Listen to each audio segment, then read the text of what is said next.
नमस्कार दोस्तों, स्वागत है आपका स्टडी विथ राजन पे। मैं राजन कुमार।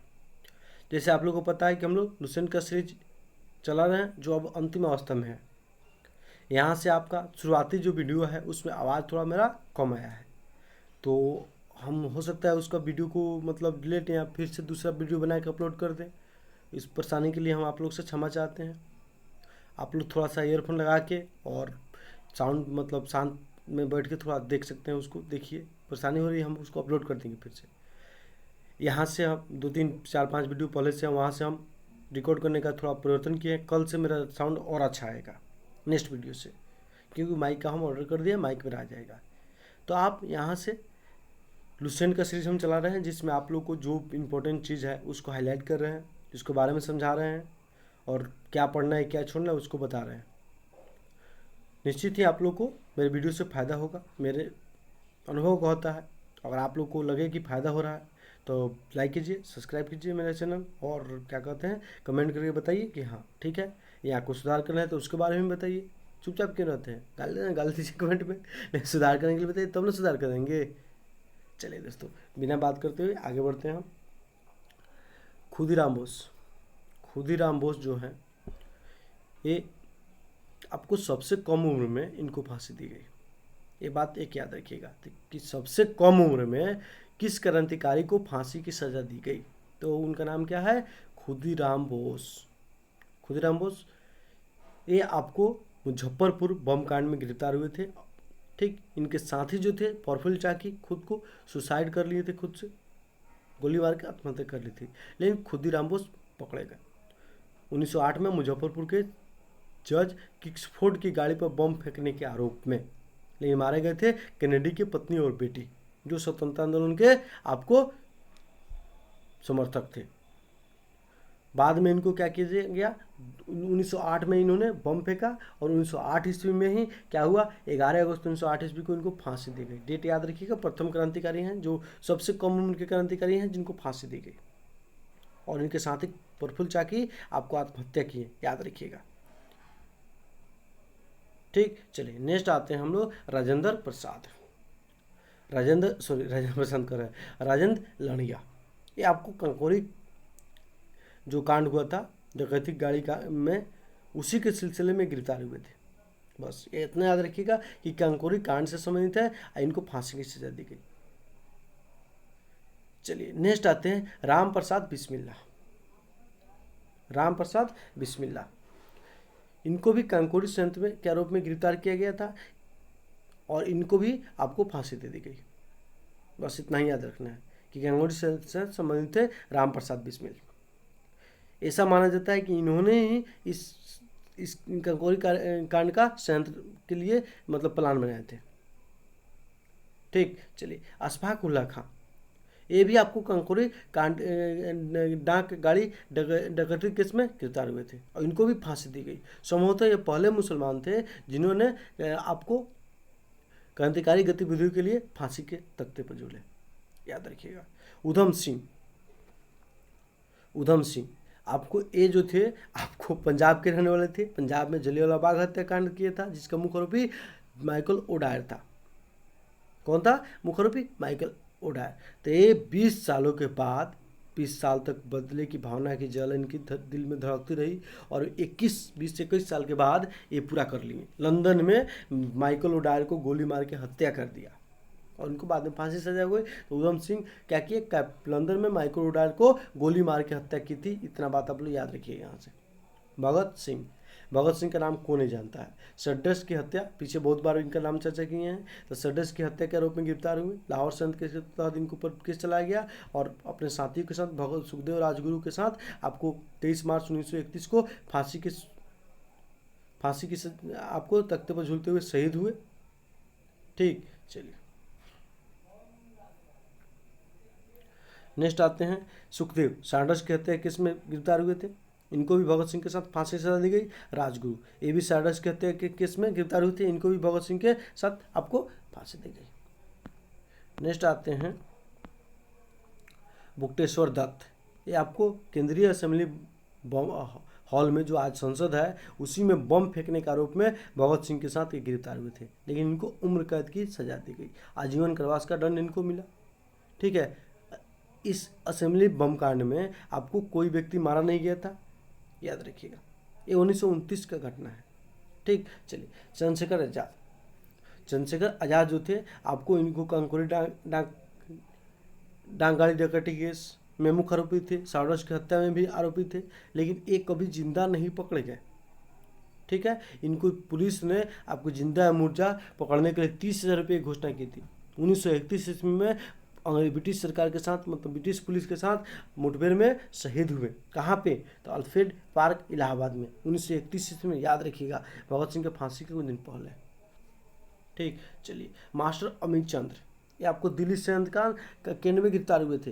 ये जो था दिल्ली षड्यंत्र केस, इसमें इरविन के ऊपर बम, इरविन नहीं, सॉरी, लॉर्ड हार्डिंग द्वितीय के ऊपर बम फेंका गया था जब दरबार मूव हो रहा था, मतलब कलकत्ता से दिल्ली राजधानी 1912 में जा रहा था, तब बाद में इनको फांसी की सजा दी गई।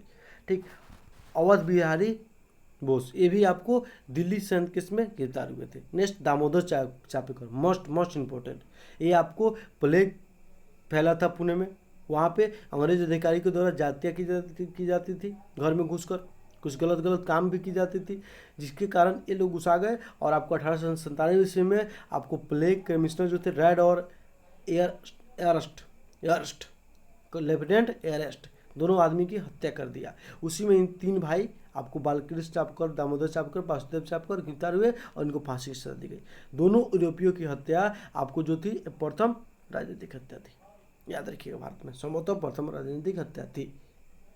ठीक, ये लोग आपको बाल गंगाधर तिलक से प्रेरित थे, इसी कारण बाल गंगाधर तिलक को जेल हुआ। ठीक, चलिए नेक्स्ट आते हैं मदन लाल धिंगरा, ये आपको कर्जन विलियम वायली के हत्या के आरोप में गिरफ्तार हुए।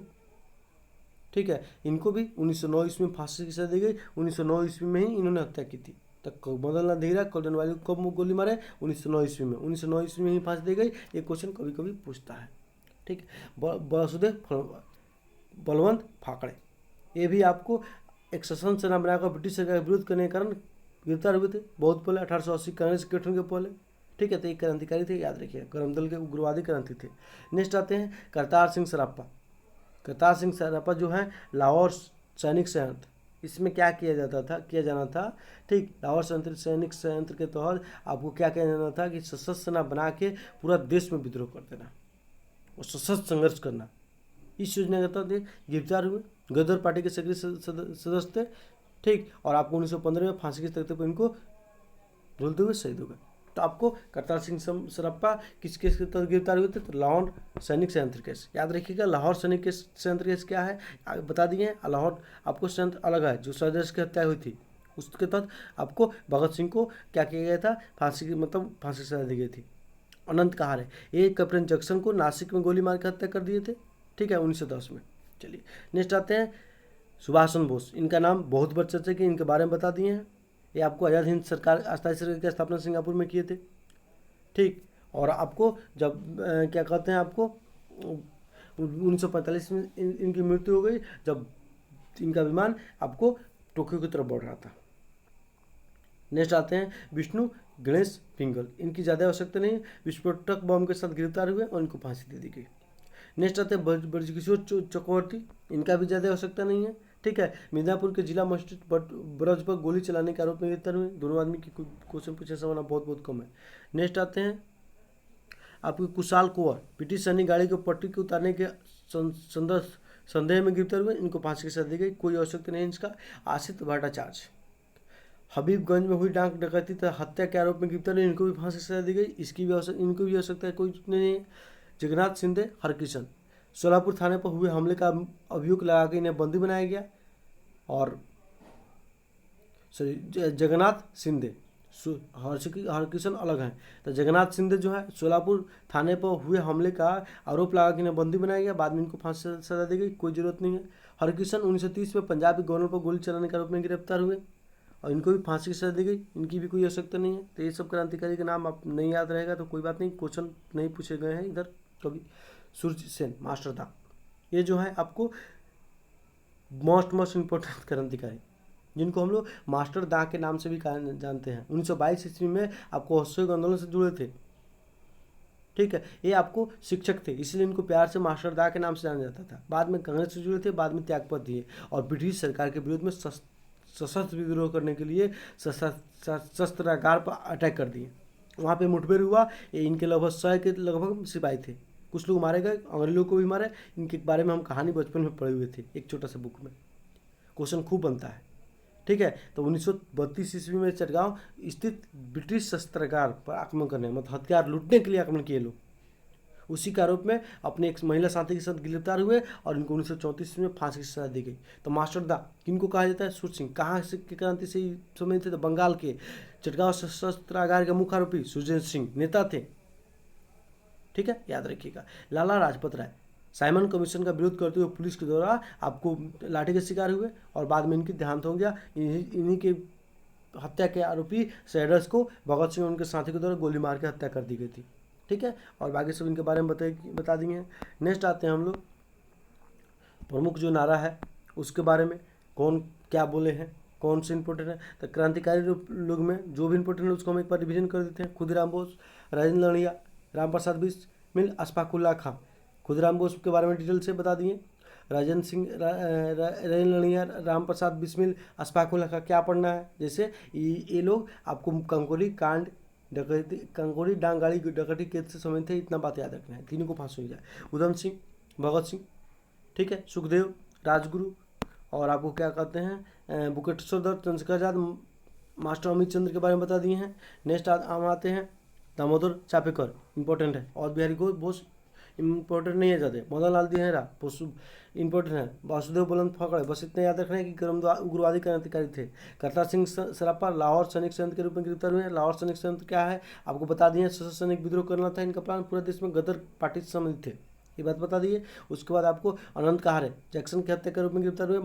सुभाष चंद्र बोस, इनके बारे में बता दिए। उसके बाद आपको ये सब विष्णु गणेश पिगल, ब्रजकिशोर चक्रवर्ती, कुशाल कोंगर, असित भट्टाचार्य, जगन्नाथ सिंधे, हरकिशन, इनके बारे में जानना नहीं है। सूर सिंह के बारे में जानना है, याद करना है। मोस्ट इंपॉर्टेंट क्रांतिकारी लाला लाजपत राय के बारे में जानना है। तो ये आपको इंपॉर्टेंट बात बता दिए। नेक्स्ट आते हैं हम लोग भारतीय स्वतंत्रता आंदोलन के प्रमुख वचन एवं नारे क्या है, इसके बारे में जानते हैं। इनकलाब जिंदाबाद किसने कहा था? भगत सिंह। दिल्ली चलो सुभाष चंद्र बोस, जब आपको सिंगापुर में थे, जहाँ पे आज़ाद हिंद सरकार के अस्थायी सरकार गठन किया था, वहीं पे नारा दिए थे। ठीक है, करो या मरो महात्मा गांधी किए थे भारत छोड़ो आंदोलन के दौरान। जय हिंद सुभाष चंद्र बोस के क्रांतिकारी है, मतलब नारा है। पूर्ण स्वराज आराम हराम, ये जवाहरलाल नेहरू बोले हैं। पूर्ण स्वराज आपको रावी नदी के तट पर 1929 ईस्वी के लाहौर अधिवेशन में बोला गया था 31 दिसंबर की रात को। और इसी दिन बोला गया कि प्रथम स्वतंत्र झंडा आपको 26 जनवरी 1930 को फहराया जाएगा। उसके बाद लगातार हमेशा आपको आज़ादी तक झंडा फहराए जाते थे 26 जनवरी को, ये बात आपको याद रखना है।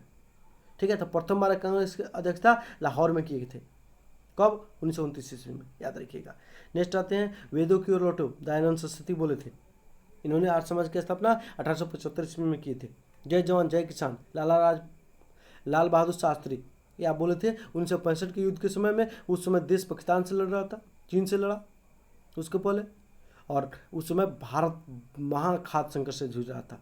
तो उसी समय आपको किसानों की और जवानों को मनोबल बढ़ाने के लिए जय जवान जय किसान हत्या मतलब नारा दिए थे 1965 के पाकिस्तान के युद्ध में। और बाद में आपकी इनकी मृत्यु ताशकंद में हो गई। 1965 के बाद ताशकंद समझौता में वो गए थे, याद रखिएगा। मारो फिरंगियों को मंगल पांडे बोले थे 1857 की क्रांति के समय। जय जगत विनोबा भावे बोले हैं। कर मत दो आपको बारदोली सत्याग्रह के दौरान सरदार वल्लभ भाई पटेल बोले हैं। संपूर्ण क्रांति जयप्रकाश नारायण का वचन है, कथन है। विजय विश्व तिरंगा प्यारा Lal Prasad Gupta, most important. Next आते हैं वंदे मातरम बंकिम चटर्जी, मोस्ट इंपोर्टेंट। जनगण मन अधिनायक जय हो, ये आपको कितने लिखे? रविन्द्रनाथ टैगोर लिखे। चलिए, प्रथम बार आपको 1911 के अधिवेशन में गाया गया था। नेक्स्ट आते हैं साम्राज्यवाद का नाश हो, भगत सिंह। जो ब्रिटिश साम्राज्यवाद था उसके नाश के बारे में बोले थे कि साम्राज्यवाद का नाश हो, भगत सिंह। स्वराज हमारा जमशेद अधिकार है, बाल गंगाधर तिलक। सरफौजी की तमन्ना अब हमारे दिल में है, राम प्रसाद बिस्मिल बोले थे, जो कंकोली कांड के आरोप में गिरफ्तार हुए थे। सारे जहां से अच्छा हिंदुस्तान हमारा, इकबाल जी बोले थे। ये कौन बोले थे? इकबाल बोले थे, जो पाकिस्तान के समर्थक भी रहे। तू मुझे खून दो मैं तुम्हें आज़ादी दूंगा, सुभाष चंद्र बोस। साइमन कमीशन वापस जाओ, लाला लाजपत राय बोले हैं आपको, साइमन गो बैक। लाहौर में इन पर पुलिस द्वारा लाठीचार्ज किया गया, जिसके बाद इनकी मृत्यु हो गई। Who lives if India dies, ये जवाहरलाल नेहरू बोले हैं, ये भी इंपॉर्टेंट लाइन है, कभी कभी क्वेश्चन पूछता है।